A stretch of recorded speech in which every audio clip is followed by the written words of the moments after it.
rapaziada? Tamo junto aí, sejam bem-vindos. Fazer um vídeo pra vocês interessante e importante hoje, um pouco complexo, em forma de improviso. Na verdade, eu meio que fiz um roteiro sem querer para esse vídeo, andei pensando sobre esse assunto de ontem para hoje, principalmente por conta de algumas coisas que a gente falou no Redcast no episódio com o Gambit. Já tinha algumas coisas que eu andei pensando sobre elas naquele episódio, e tiveram outras coisas que através desse episódio eu acabei elaborando melhor, e como eu disse, eu publiquei para vocês, né, um ensaio, um rascunho disso na aba da comunidade, e a minha proposta é elaborar isso melhor hoje para vocês nesse vídeo.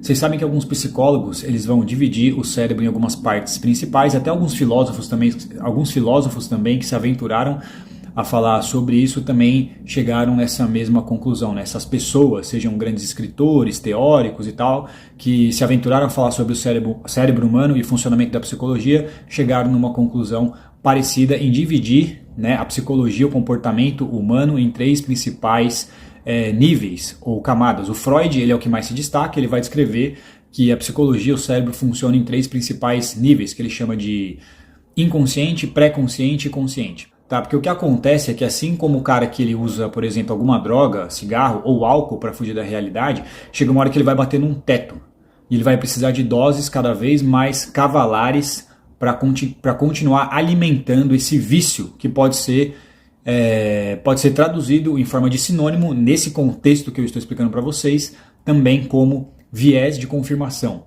O viés de confirmação é uma forma de vício. Você pode acabar viciando em algum sistema de crença, que eu vou estabelecer através dessas pílulas, principalmente, e através disso, cara, você inevitavelmente vai começar a bater num teto e vai precisar de doses cada vez mais cavalares. Então, o que eu já também falei em outros vídeos, rapaziada, é que todas as pílulas têm um lado positivo e negativo. Você não pode tratar nenhuma delas como uma verdade absoluta. Eu sempre falei sobre a Red Pill. A Red Pill é uma meia-verdade, não é uma verdade absoluta. Porque, inclusive, se você fizer essa analogia, como eu disse aqui para vocês, sobre nível de consciência, ela vai falar sobre a parte mais primitiva do cérebro, a parte reptiliana, a parte talvez inconsciente, biológica, né, antropológica, etc., que não é a única parte do cérebro, por isso que é uma meia-verdade. Então é um sistema de crença que ele pode ser oriundo desse tipo de divisão de nível psicológico, que vai ser refletido no comportamento das pessoas, mas existem outros também que fazem parte disso. Por isso que uma pílula acaba fiscalizando a outra. Uma coisa, todas têm o seu nível de cope. Quanto mais você estabelece uma como uma verdade absoluta e você coloca ela num pedestal, seja a religião, vai virar uma Matrix. Seja a Red Pill, vai virar uma Matrix. Seja a Black Pill, vai virar uma Matrix. Seja a Blue Pill, vai virar uma Matrix. Todas que você pegar e você tratar como absolutas, você vai acabar criando uma Matrix, que é uma fuga da realidade, uma realidade paralela e um sistema de cope. Por isso que, através dessas divisões do cérebro, para explicar a psicologia humana, né, uma acaba fiscalizando a outra para que exista algo mais aproximado do que realmente a gente interpreta como realidade. E sempre que qualquer outra dessas crenças, desses estímulos da realidade se manifestarem para você, né, você vai distorcê-los, criar um espantalho, que você vai ficar batendo nesse espantalho. Então, assim, ele se apresentou para você de uma forma, você distorce, cria um espantalho daquilo, que vai favorecer, né, o seu sistema de crença, o seu viés de confirmação. Então é como se fosse o combustível que você precisa, tá? A matéria-prima que você precisa para continuar alimentando o viés de confirmação. Assim como qualquer vício, né? O viés de confirmação também, como eu falei, ele tem um teto, ele tem um nó, ele tem uma tolerância, eu chamo de nó isso. Então se você bater num teto, você vai precisar desfazer esse nó para criar um novo espantalho para continuar alimentando o seu viés de confirmação e você fica dentro desse ciclo permanente, perpétuo de vício que você não consegue se libertar. Inclusive esse vídeo aqui provavelmente vai deixar muitos caras ardidos, né, que em grande parte estão presos nesse vício, que é a mesma coisa que eu tentar tirar um copo de cerveja da mão de um cara que tá alcoólatra. Ele vai ficar puto, ele vai brigar comigo, ele vai ficar bravo por causa disso, sacou? Porque eu tô meio que comprometendo esse espantalho que o alimenta. Então você vê que começa com essa história, como eu disse, né? Os caras vão competindo para desfazer esse nó. É uma coisa que acontece hoje na comunidade. Quem que vai ser o próximo cara que vai elevar o nível de teor alcoólico dessa nova Matrix, desse novo sistema absoluto e universal de crença que foi estabelecido? Porque chega uma hora que o cara bate no teto. Ele vai bater no teto, ele vai precisar de novo. Por quê? Porque essa história de socialização são coisas inatas do comportamento humano. Faz parte da sua natureza. Você ficar negando isso, ou você tentar recusar, de certa forma você vai ter que constantemente ficar vivendo em fazer força contra aquilo. Não se torna algo natural em que você não liga mais, sou indiferente. Generalizando é isso que acontece. Você vai precisar sempre de novos vieses de confirmação para continuar forçando você a continuar fazendo força contra aquilo. Validação social. Não, estoicismo é bacana por causa da futilidade das pessoas, etc. Legal, faz bem. Solitude. Pô, legal, solitude é bacana, eu gosto. Faz bem também você ter um tempo só para você aprender a fazer coisas sozinho, para você, porque também se você estabelecer como sistema de crença que você precisa de amigo o tempo todo, é o que eu falei, você percebeu? Como um fiscaliza o outro para gerar um equilíbrio. Se você estabelecer o sistema de crença através da construção social, que você tem que ter amizades o tempo todo, e você tem que ficar pegando um monte de mulher e não sei o que, esse é o seu papel, casar e ter filho, não sei o que lá. Cara, isso pode gerar em você um aperto e uma frustração. Qualquer coisa que você tratar como absoluta, sacou? Ela vai gerar um sofrimento, provavelmente. Certo? Então, nesse caso da validação social, cara, se você também ficar com esse negócio de ter amigo, independente de qualquer coisa, você precisar estar dentro do círculo social, você vai em lugares que você não gosta, você vai falar com pessoas que você não gosta, você vai fazer coisas que você não gosta, tudo por aprovação e validação social. Só que aí você desce, solidão. Não, você tem que ser solitário. E os caras colocam como se fosse um novo sistema de crença, na verdade. Uma nova matrix. Um novo tipo de forma de empoderamento. Você não ter amigo, como se ele fosse especial. Como se fosse uma técnica você ser capaz de não ter amizade. Então ele transforma a deficiência dele, que é a habilidade social, em virtude. Entende o que eu quero dizer? A diferença nesse caso? Como é um sistema de compensação? Isso representa muitas vezes um complexo de inferioridade. É a mesma coisa a validação feminina. Cara, todo homem quer mulher e gosta de mulher. Não tem o que fazer. São coisas da biologia. É impossível. Não tem o que fazer.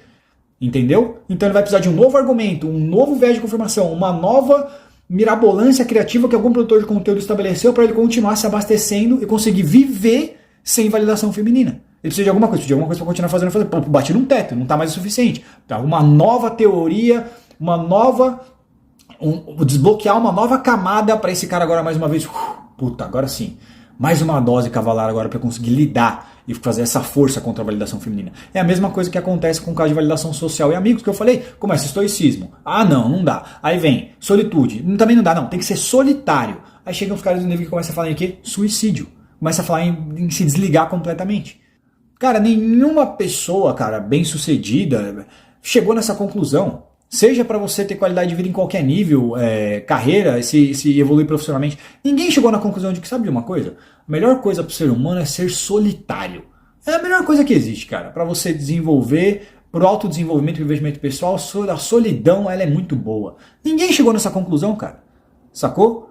Os maiores pensadores, os principais homens de mais sucesso, que tem um método para você chegar nesse nível, eles nunca chegaram nessa conclusão. Muito pelo contrário, eles dizem que, nesse caso, inclusive, a habilidade social é essencial. Porque as pessoas, para você obter sucesso, vão ter que retribuir alguma coisa que você ofereceu primeiro.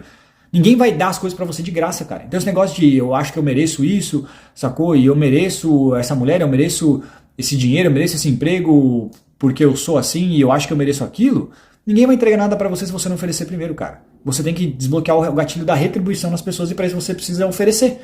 Você vai ter que validar. O sistema de validação ele é uma via de mão dupla. Você valida para ser validado, não anda em separado. Não existe isso, alguém vai validar você está querendo altruísmo das pessoas? Isso não existe, é impossível. Você não vai conseguir. Você está entrando numa frequência que justamente vai comprometer provavelmente sua qualidade de vida e o seu objetivo que você almeja, que acaba gerando uma dissonância cognitiva nesses caras, que é obter sucesso financeiro principalmente. Como que você quer ser um cara bem sucedido se você não tiver validação social? Existe o que eu chamo de egoísmo unilateral e o que eu chamei, tá bom? Isso é um conceito meu, de egoísmo bilateral. O egoísmo unilateral é quando você é neutro. Você é o famoso cara que nem ajuda e nem atrapalha. Sacou? Você não faz nada pra ninguém, você não ajuda ninguém, mas o seu egoísmo que você faz, você também tá atrapalhando ninguém. É o cara que ele fica jogando videogame, é um tipo de egoísmo, mas você tá atrapalhando a vida de alguém? Você não tá ajudando também, você não tá ajudando crianças carentes, você não tá gerando valor social, mas você não tá atrapalhando ninguém. Então é um egoísmo neutro, sacou? Você não ajuda nem atrapalha, como eu falei. Mas você tem um egoísmo bilateral, onde você ser egoísta depende necessariamente de você tirar vantagem de alguém. Aí você está sendo um cara disfuncional. Aí você não tá mais. Aí você deixou de ser um cara que não ajuda nem atrapalha para ser um cara que está atrapalhando. Então, quando você é egoísta usando outras pessoas para isso, você está sendo disfuncional. Nesse caso, você está atrapalhando. Você está tirando de vantagem de alguém. Alguém está se prejudicando para você ter vantagem. Esse tipo de egoísmo eu não sou a favor. Esse tipo de vídeo aqui faz os caras que estão presos nessa forma de vício, como eu disse, saírem do canal, dar dislike. Isso aqui não me beneficia. Isso na verdade me atrapalha. Porque eu estou tirando uma coisa que é viciante para ele. Eu estou comprometendo um espantalho que ele precisa, muitas vezes, e que ele vai procurar nesse tipo de conteúdo. Sacou? Quem quer manipular vocês, na verdade, que tá pensando em conseguir mais audiência e visualização, é o caras que vão continuar falando assim, toma mais uma cervejinha, toma um uísque agora. Foi? Toma uma garrafa inteira. E vai cada vez mais empurrando, aumentando o seu teor alcoólico. Isso sim é um cara que tá viciando você para continuar e ele vira o traficante. Analogia mesmo. E por último, rapaziada, se você quiser fortalecer meu trampo aqui, pensem em comprar o meu e-book A Bíblia dos Arquétipos, que o QR Code vai estar aqui na tela. E o livro é totalmente ilustrado por um desenhista profissional. Tá com 5 estrelas lá na Hotmart de avaliação, 25 conto.